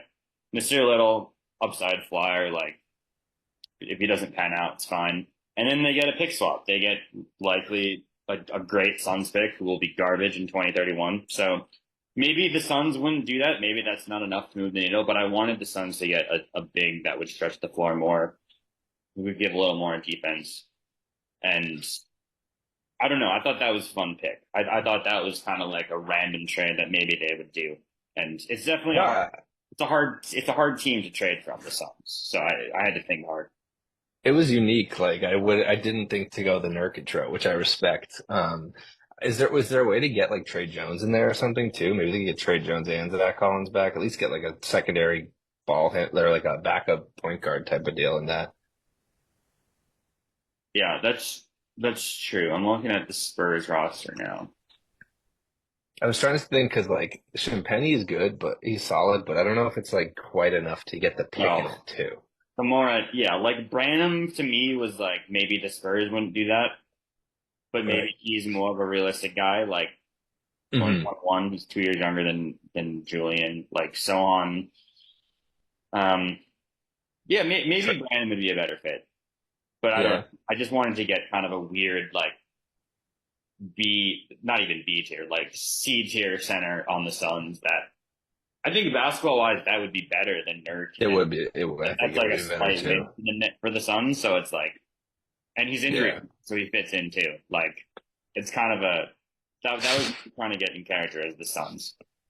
It's like, how can they push more all in? It's like Exactly. that was you went the route that was so impossible to go. I went the Yeah, you went just take the all these picks and just give me fun stuff. Um, okay, we can move to the second team.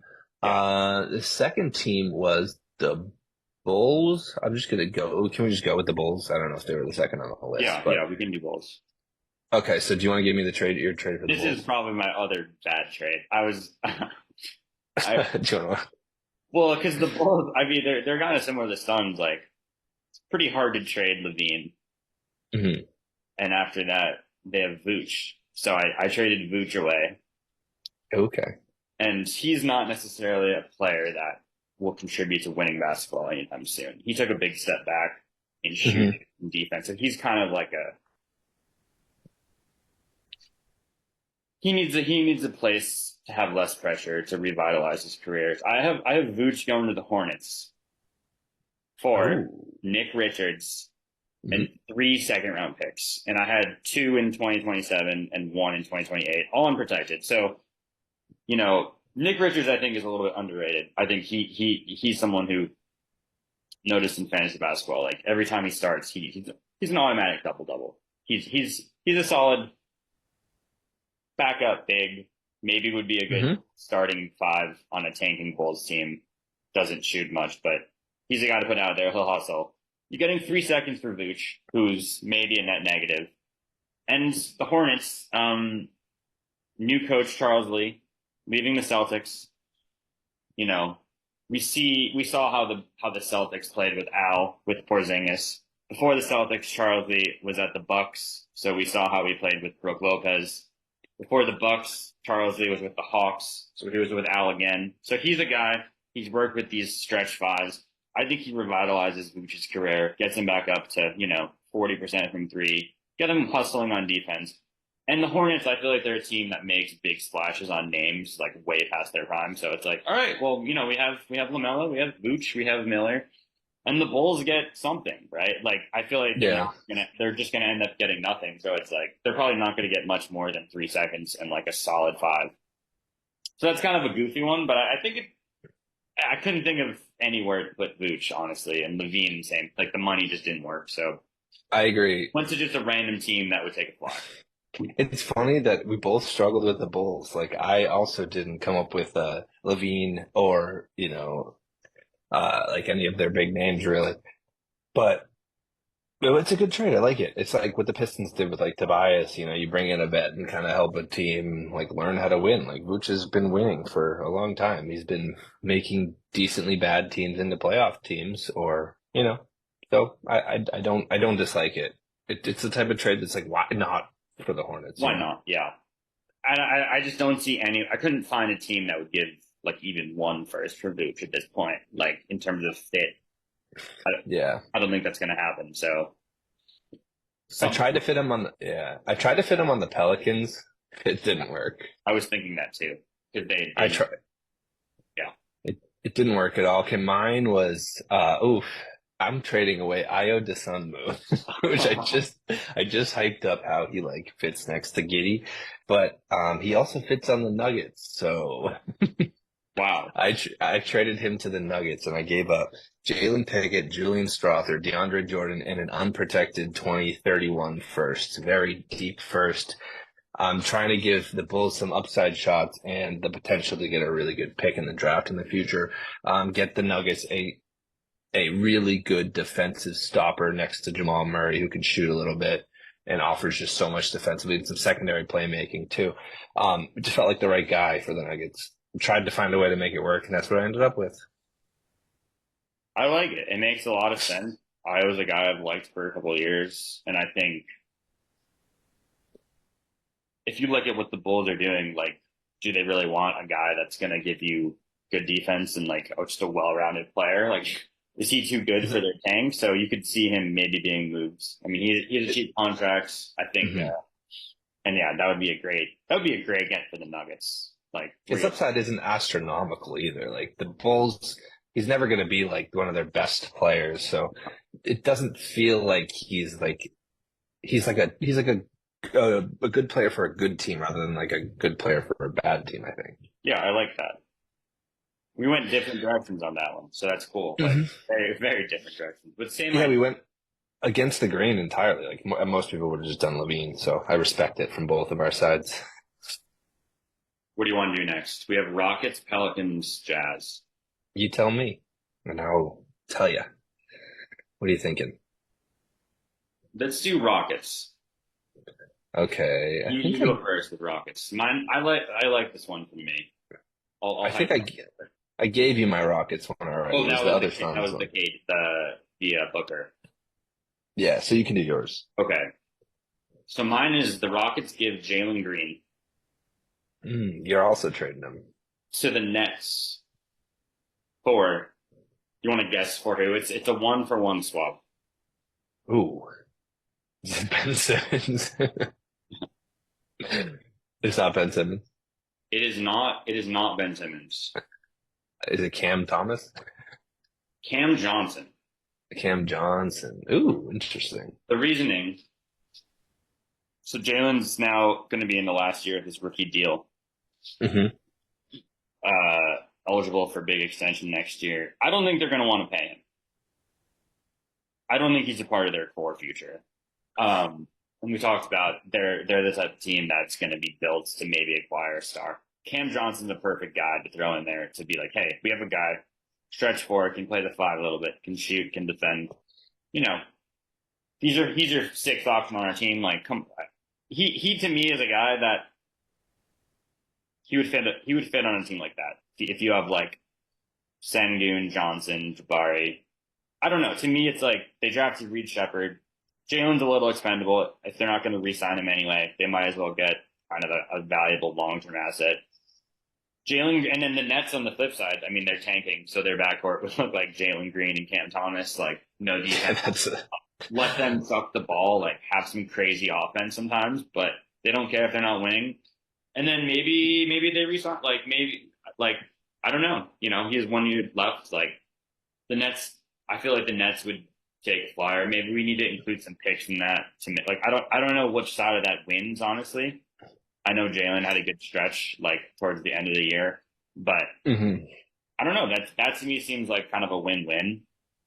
Maybe Nets would get like a first or a first guy for Cam, but I feel like in terms of upside, like Jalen Green's pretty good. So yeah, I thought that was a fun trade. It is. I just don't know if the Rockets need more wings. You know, they have Tari, who you like, Jabari. They have Whitmore, who's kind of a guard wing, and they have Dylan Brooks too. So it's crowded. They're just really deep. And Jalen Green he's shown a lot of flashes. It really just comes down to how they view him long term. And if you're right, and they don't want to bring him back, then getting a guy like Cam Johnson makes sense. So I like it. For sure. And then on the net side, that would be insane to have Cam Thomas next to Jalen Green. They'd be the worst team in the league for sure. Just because they wouldn't have any defense. And that's true with the Rockets. Like if they have Van Vliet getting older, like they probably would need more guard depth. You know, like they lose Jalen, they're stuck with Shepard, Thompson. Yeah. Maybe they want Ben Simmons back. I don't think they can make the money work. And I was thinking about, do we add like a Schroeder or something? I don't know. There maybe would be ways to add on to that. But, yeah. I thought that was all right. Do you want to do? Let's do. You pick next one. Let's do the Pels. Okay, I'll do mine if you don't mind. Yeah.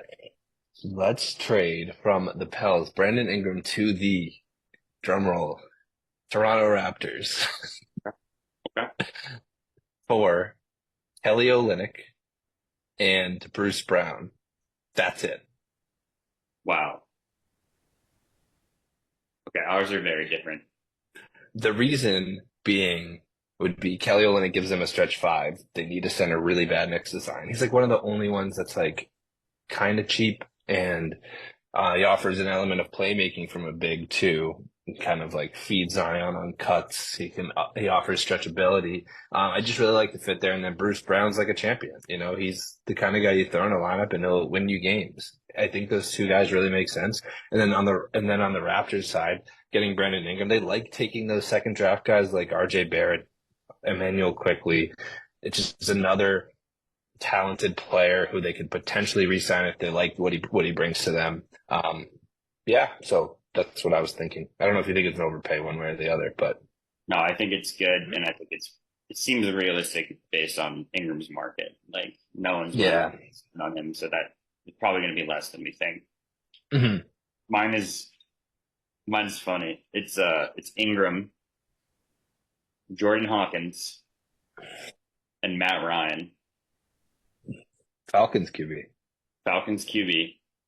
to the Bucks. For Brook Lopez, Bobby Portis, Pat Connaughton.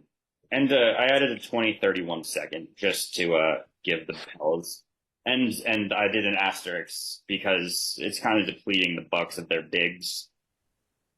Because they'd be left with Giannis,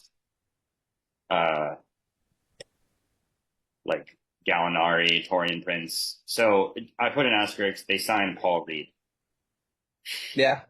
Dude, this is so funny. I did this exact trade in the trade finder. I made this trade, except I was trying to not do Bobby Portis so hard. I was trying to do Brooke Lopez for Ingram and then add like some salary match just to make it work without Lopez. It was I mean, without Portis, it was like so hard to do it.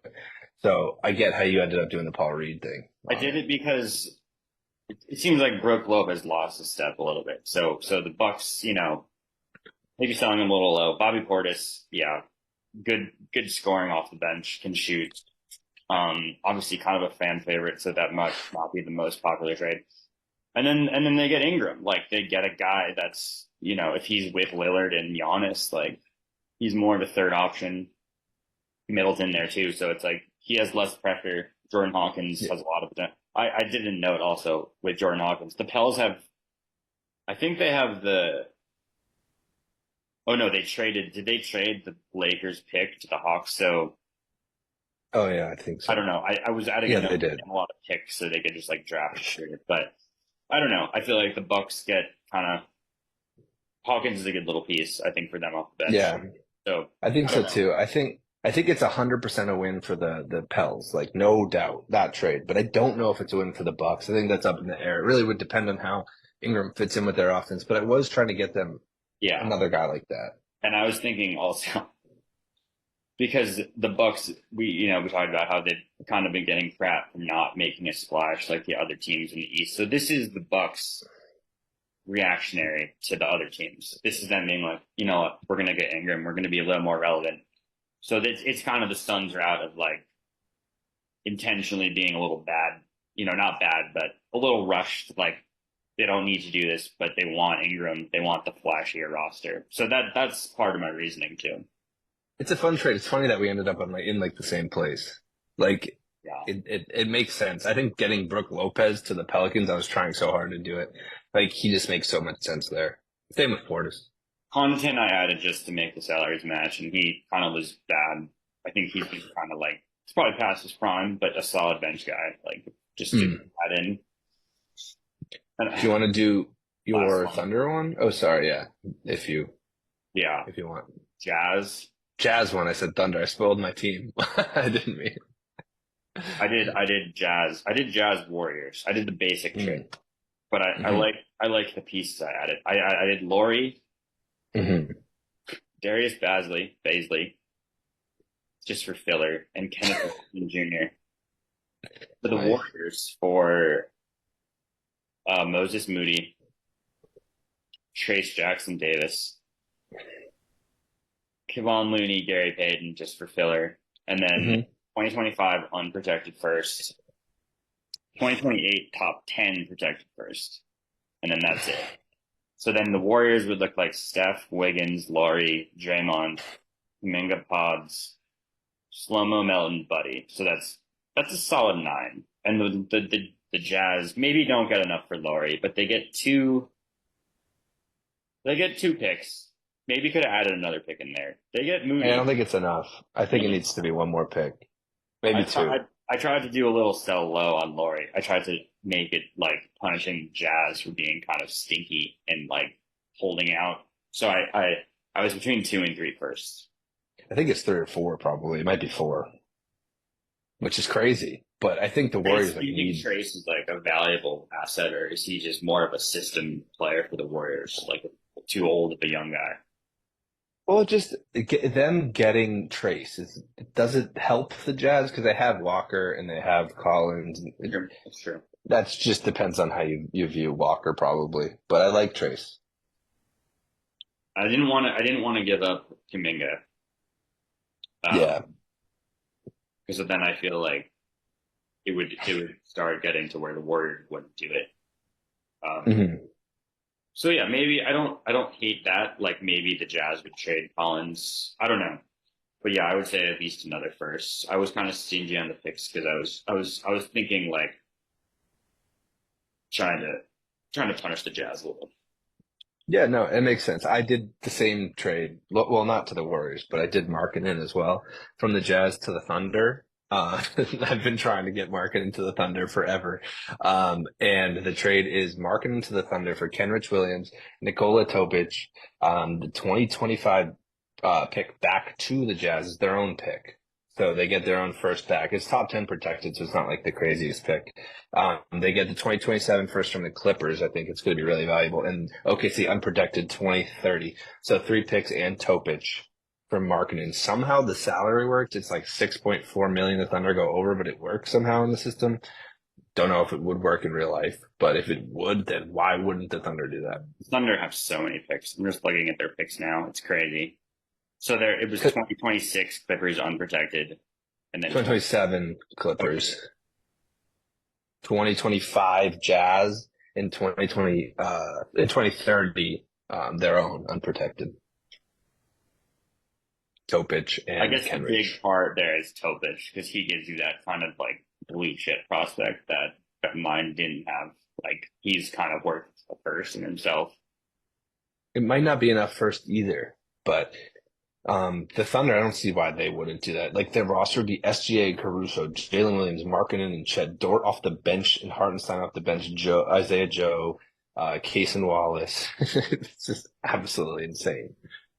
That's the thing with the Thunder. Like they have so many picks, like they can kind of overpay, and it's like still a slam dunk win for them. Like they don't feel terrible about a trade like that. I don't even know how they'd run that rotation. It might just be too many good players. Like, it's crazy. Do you want to do trivia quick to wrap up? Okay, so I can start if you don't mind. Yeah. So my first question to you is this. It's very simple.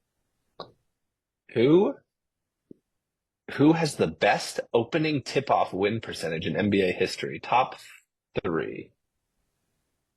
How far back did they measure? Is it like relatively like? Do you know when they started tracking that? I'll just say the 4th guy on the list is Arvydas Sabonis, and he's the oldest guy. How's that? Okay, that's a good answer. So like 90s. Yeah, so the top 3 for you. And then if you want to give me 5, you can too, but I doubt it. I'll go uncut gems. I'll say Kevin Garnett. I'll say no. Sorry, I won't answer. Just no, that was a good no. Okay.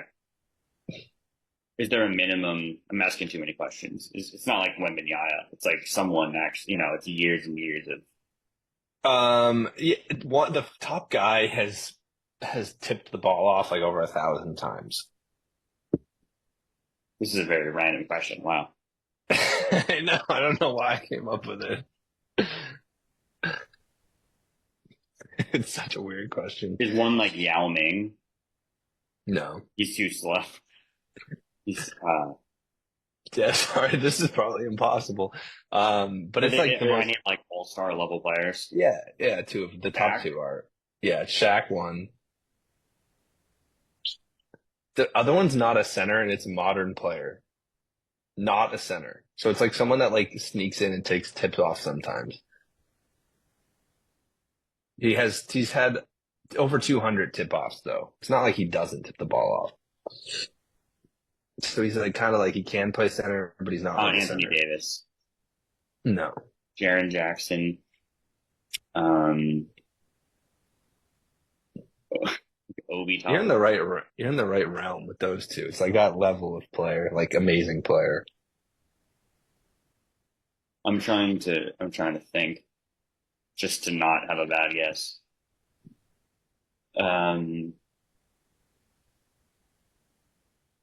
Not Capella, it's got to be someone who's been around. It has to do with me. Honest? Yeah. Okay, Just give it away. Okay, that makes sense. He just sneaks in and does the tips. Shaq, Giannis. And then we have a stat stuffer. Current player stat stuffer. Thad Young. That type of guy. But Drummond? center. Yeah, it's Drummond. Okay, that's a good stat. They're top 3 all time. Yeah, top 3 all time. It's crazy that Giannis in percentages too. He's not even a center. He's like 76.1%. Shaq is 76.3%. So if you're ever betting and Giannis is starting at center and you're going to pick which team's going to score the first basket, take a guy in the Bucks because they're going to have the ball first.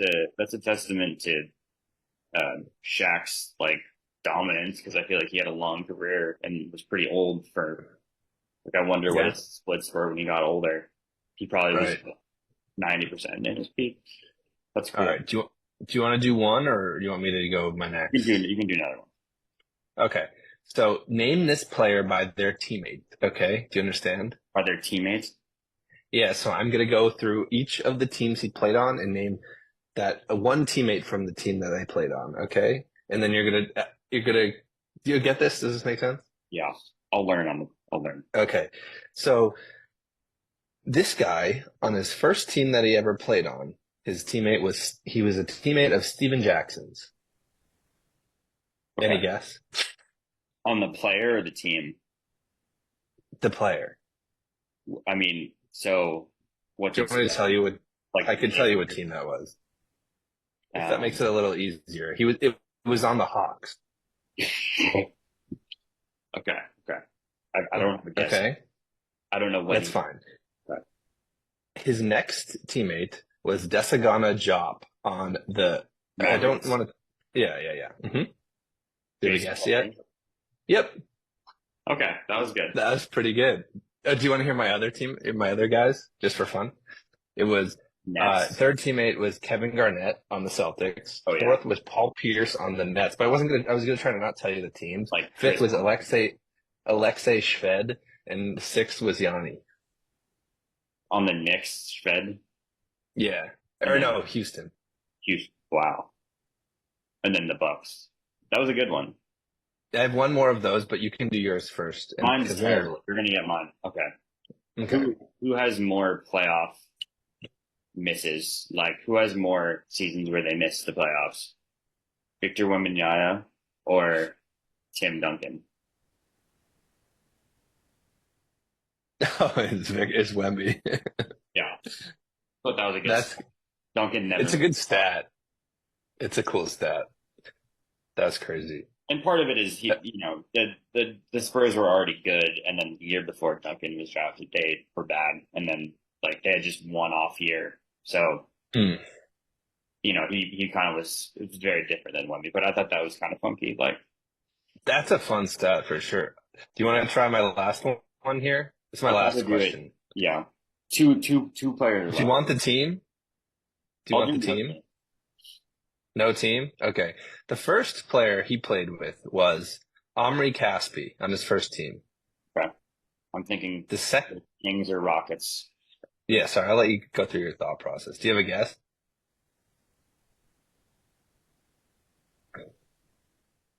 like Darren Collison.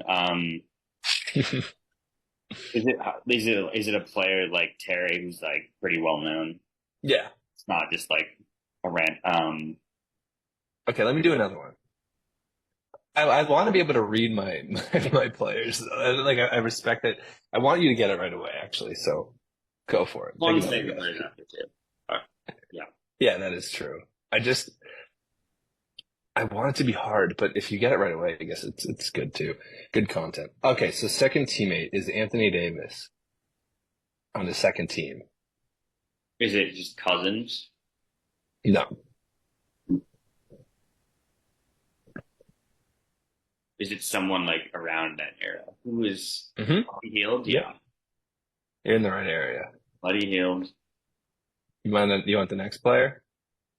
I'll do one more guess. I don't know if I can even think of anyone. Okay. Omri Caspi. So was he traded with them? Who was like another guy? Like it's not Rondo because Rondo was on other teams. I'll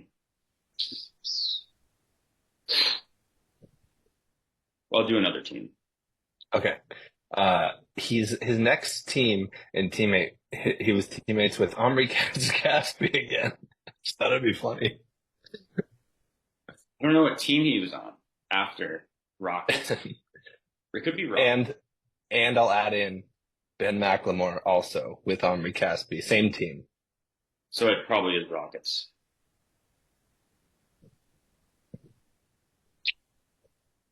I'm trying to think of Kings like There's someone I'm missing. Is it Hmm. Tyreek Evans? No, Yes, it is Tyreek Evans. that was good. That's a name I haven't thought about in a long time. You want the last two teammates Was just he for on the fun? Rockets? Evans? No, it's Kings again. It was Kings, Okay, Pelicans, Kings. that's so ugly. Jesus. And then, oh wait, yeah, it was that. And then he was on the Young Grizzlies. Grizzlies. He's on the Grizzlies, and it was Marc Gasol I was going to go with. And then I was going to go back and give you Darren Collison on the Pacers just to throw you off. Wow. Even Marcus Gasol was like kind of like could have been wrapped. That was good. I like that type of trivia because it's kind Like of the game, I came up with it. I could try to I could try to do that next time because that's a You were good. good at it. Jason Terry, yeah, I feel like randomly just remember Jason Terry was on the Hawks and like randomly remember Diop.